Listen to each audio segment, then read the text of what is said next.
When a humble bard graced to ride along with Geralt of Rivia, along came this song. From when the white wolf fought a silver-tongued devil, his army of hells, his hooves did they revel. They came after me with masterful deceit, broke down my loot and they kicked in my teeth. While the devil's horns went so tender me, and so cried the witcher, he can't be bleed.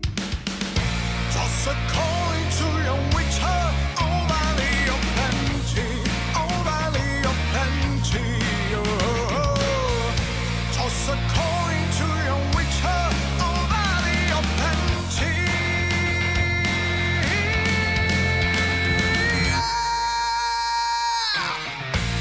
At the edge of the world, fight the mighty horde that batches and breaks you and bring to the mold.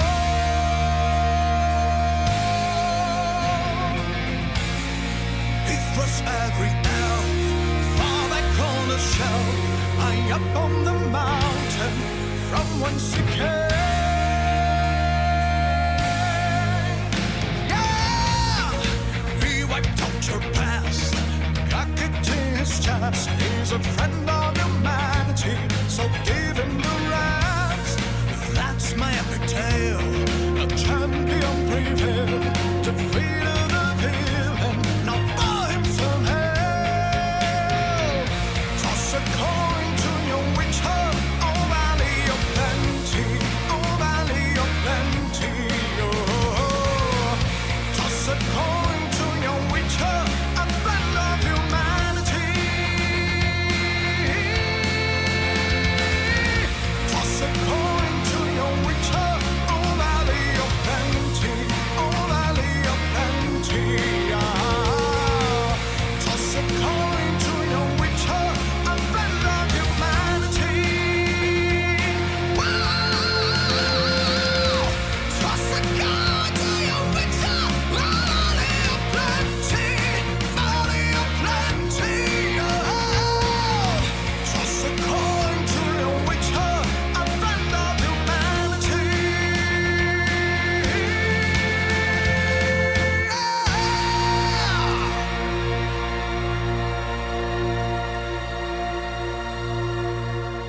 Welcome back, everybody. I hope that you enjoyed the montage. That's the first hour or so that I had playing Blood Knight since the release, and this is the first new class to the Diablo franchise in 9 years. So I was very excited for this.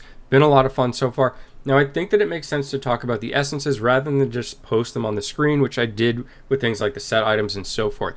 So let's go ahead and take a look at this, and this way I can better explain why I'm making these choices. For the helm, we're running Air of High Regions. This is going to cause our Spear Flurry to deal increased damage to enemies suffering loss of control. It's important to note, unless you're running something like Jolt for a Reforge bonus, you don't have a means of proccing this on your own. However, there's still an enormous amount of Necros within the Battlegrounds, so I'm still getting a lot of benefit from this, and there's other classes or other individuals that can proc this for you as well. However, that was kind of my logic here, is that there's still enough other players around that I'm going to get benefit from this. And overall, with the Awakening, you're actually getting 30% bonus here. This is just really, really big to the amount of damage that this ability actually does. In the chest, in the shoulder slot, we're running things that benefit Swarm of Bats. Now, I actually think that Whirling Strike has some viability here as well, but I'll tell you why I like Swarm of Bats, and basically it has to do with these essences and the combination of Sanguinate. So this essence here, simple enough, it's just going to increase damage, 20% if you have it awakened. Here we're going to get another 10% damage, and on top of that, the Swarm of Bats is going to work as an AoE aura around it.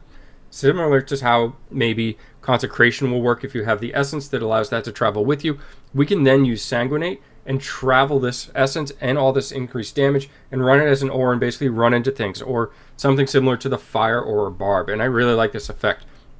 I did mess around with the retargetable Swarmer Bats as well. That's also very powerful. I just like this combination because it actually boosts the damage, and the extra damage is really nice, and then just having the ability to focus on your movement and your mobility is very important. So rather than managing and microing yourself with the swarm of bats. In this case, it's just more efficient, in my opinion, to be able to worry about your own character and your positioning.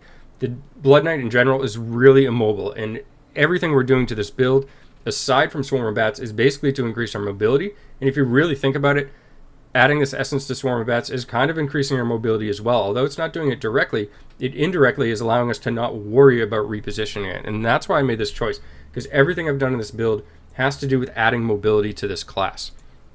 For pants, we've got the Made to Wander, and Spear Flurry is now going to cause you to dash forward. This makes the skill, in my opinion, damaging all enemies in your path. It can be activated again up to 2 additional times, similar to the Crusader ability, in which you can use the Falling Sword essence to kind of dash forward. Very similar in effect here. And this absolutely makes this. I would not run Spear Flurry without this personally. Just totally changes the skill and makes it worthwhile.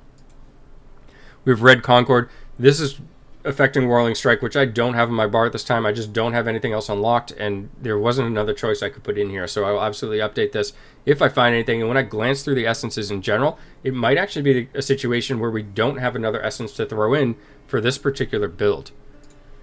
In the offhand here, Hanging Chalice, and after Shadow's Edge hits an enemy, 2 blades ricochet out randomly, targeting nearby enemies and dealing 26,000 damage. Now the damage is going to vary, but in general, I state the damage just so you know that it's a sizable chunk of damage here, and it really just kind of adds to that ability. Shadow's Edge is the primary attack that has the potential to actually throw the lance. It doesn't always perform as a melee attack if they're out of range, and I think that this is the preferred choice, whether it's PvE or PvP, at least at this point, tell you the truth.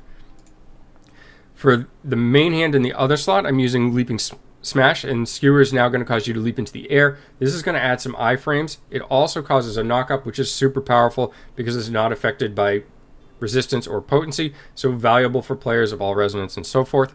Also has a stun component to it, so that will be affected if you have, say, high potency and so forth. But in general, just having a knockup effect, very powerful. This is also another essence that I actually personally would not run Skewer, at least in PvP, without this essence, because it's these iframes that are just really crucial to this. For this final offhand, we're running Mercy's Plight. Shadow's Edge now marks enemies, causing them to erupt for additional damage when reaching 4 marks. This is just a little something that if you're fighting one-on-one and perhaps the battle lasts longer than other battles, this gives you some additional burst. Also has just some flatline damage if you have the piece awakened. And again, it was just a matter of not having enough essences at this point or anything else to add to it. Now I'm calling this a Gloom Knight because I'm obviously running 6-piece Gloom, and I think that there's a lot of benefit there. It also adds some CC when you have the opportunity to proc that 6-piece Gloom and so forth, so it really kind of just synergizes well, considering the majority of your skills are dashes on this loadout. So I hope you all enjoy. I will certainly be covering a lot more builds as time goes on here, as well as probably updating this one as I unlock more essence. Good luck if you swap to the Blood Knight and finding the things you're looking for. Thanks for taking the time to watch, and have a great day.